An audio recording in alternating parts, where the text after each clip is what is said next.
പ്രിയപ്പെട്ടവരെ, ഈ വരുന്ന സെപ്റ്റംബർ 14 നമ്മൾ വിശുദ്ധ കുരിശിൻ്റെ പുകഴ്ചയുടെ തിരുനാൾ ആഘോഷിക്കുകയാണ്. ഈ സന്ദർഭത്തിൽ 2 കാര്യങ്ങളാണ് നമ്മൾ ഓർക്കേണ്ടത്. ഒന്ന്, എന്തിനു വേണ്ടിയാണ് യേശു കുരിശ് വഹിച്ചതും കുരിശിൽ തൂങ്ങി മരണം വരിച്ചതും. 2, നമ്മൾ എന്തിനു വേണ്ടിയാണ് ജീവിതത്തിൽ കുരിശുകൾ വഹിക്കേണ്ടി വരുന്നത്.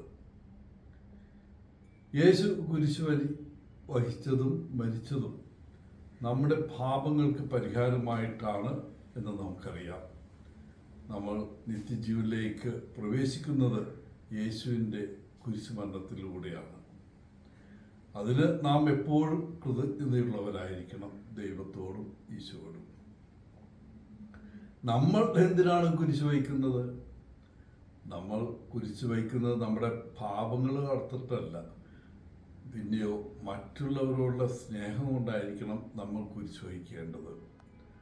നമ്മൾ മറ്റുള്ളവർക്ക് വേണ്ടി നമ്മെ തന്നെ പരിത്യജിക്കുമ്പോൾ, അവർക്ക് വേണ്ടി സ്വയം ത്യജിക്കുമ്പോൾ തീർച്ചയായിട്ടും അത് കുരിശാകും. പക്ഷെ അത് രക്ഷാകരമായ കുരിശാകും.